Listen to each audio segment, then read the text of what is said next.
Welcome to the Men's Mental Health Podcast with your host, Dr. Daniel Bates, licensed professional clinical counselor, educator, researcher, and longtime advocate for men's mental health. Each episode, Dr. Bates unpacks the science of men's mental health, from addiction, help-seeking, and male depression to culture and masculinity. You'll hear interviews with leading scholars and candid conversations with everyday men who've struggled and overcome, with insights drawn from Dr. Bates' 15 years of clinical practice serving men in Kentucky and Ohio. Whether you're a professional, a partner, or a man searching for practical tools, this show delivers evidence-based strategies you can use right now. No jargon, just real talk.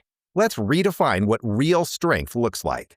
Let's dive in. Trauma-Informed Marriage, Part 2, coming at you. In my last video, I talked to you about the broad concept of a trauma-informed marriage. Now I want to talk about Part 2. What does it really mean to heal together following trauma? I once heard it said, we have all our wounds in relationship and we experience all our healing in relationship. And if that's true, you can't get away from relationships. There's no escaping. All the damage that was done in the context of a relationship, and all the undoing, all the healing that I need, I want. I can't just go off on my little island. No man is an island. No person is an island. No one heals on an island. That's a Castaway reference. Poor Wilson, too. God. So if that's true, that all the damage that we experience is done in the context of a relationship, and the only way to do that damage is, again, in the context of a relationship, then what does that look like doing healing together with your partner, with your spouse? Can I wave my hands more like this? A trauma-informed marriage is not about the absence of conflict. It's not about creating a conflict-free relationship, a conflict-free zone.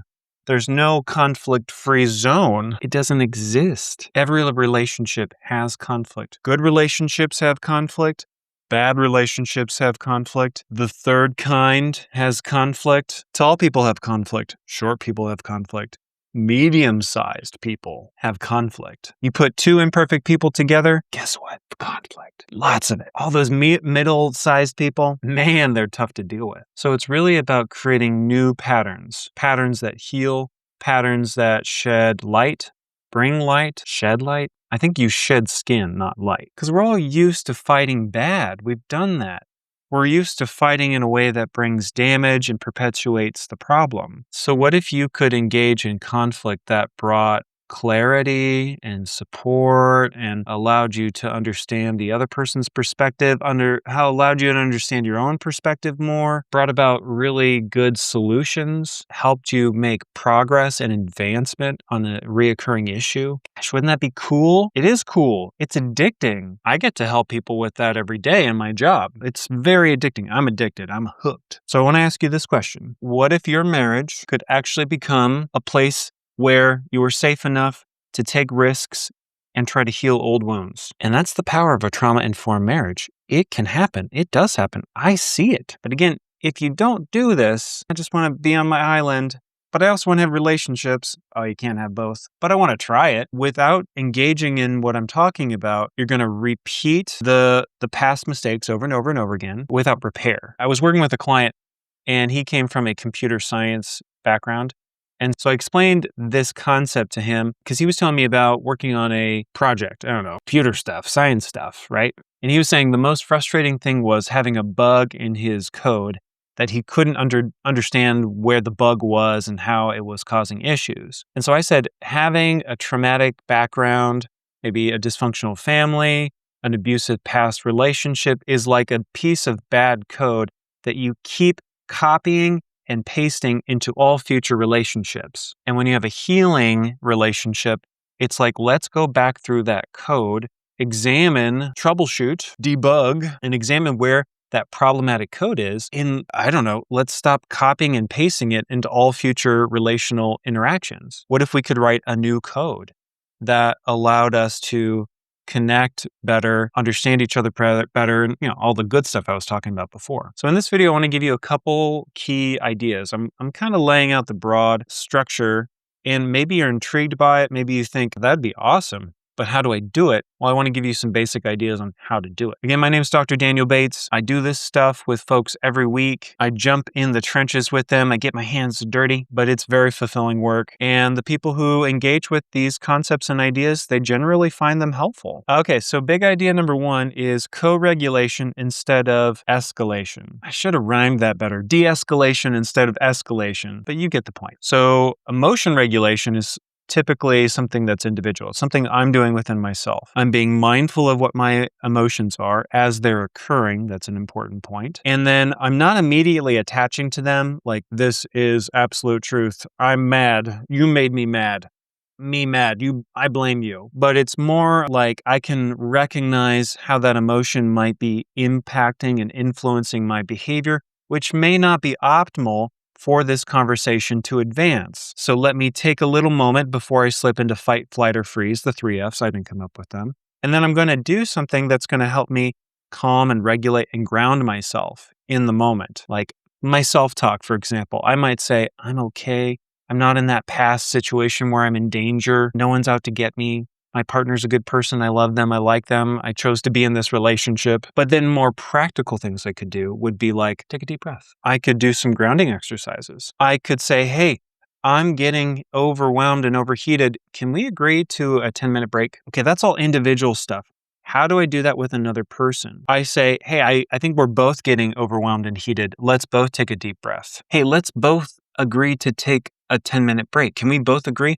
I need to step away. I need to have a little bathroom break, get a drink of water, take a deep breath, respond to a text, look at a funny meme, chill out, cool off, whatever I need to do. Take a lap around my house, go outside, get the mail, check on the dog. There's lots of ideas, but things that help me cool down. If I come into a conversation and I'm at a 9 or an 8 on a scale of 10, good luck. My limbic system, my amygdala is firing on overdrive. It's all just reaction.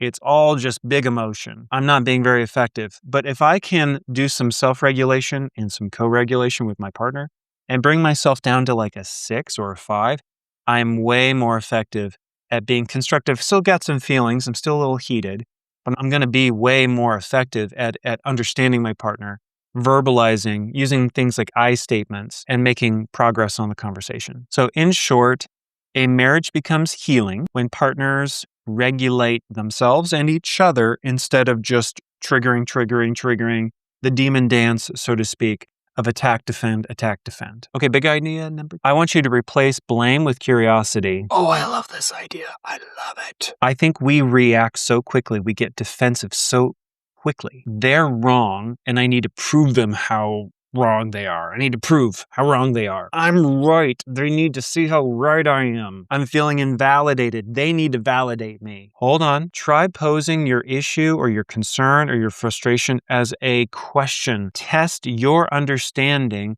with their understanding. When couples can do that, that's massive. And that's curiosity. Hold on. Let me see if my understanding of what you're saying is correct. So I hear you saying that you hate my guts and you think I'm a piece of crap. Is that what you're trying to say? No. So allow people to clarify. Allow people to correct their understanding, your understanding. And I often coach couples on verbalizing their understanding of what the other person is saying. Now, for some of you, this may sound like redundant communication, but my gosh, it is so necessary and important and helpful. And some people really don't like this. And that hurts my feelings. I'm kidding. I want you to be redundant. I want your partner to say their thing. And then I want you, before you respond and say your thing, I want you to not repeat, but share your understanding of their thing until you get to the point of 100% mutual agreement, like, yeah, you get it, or at least close to it. And so you can do something really simple like, so I hear you saying this. Did I hear you right?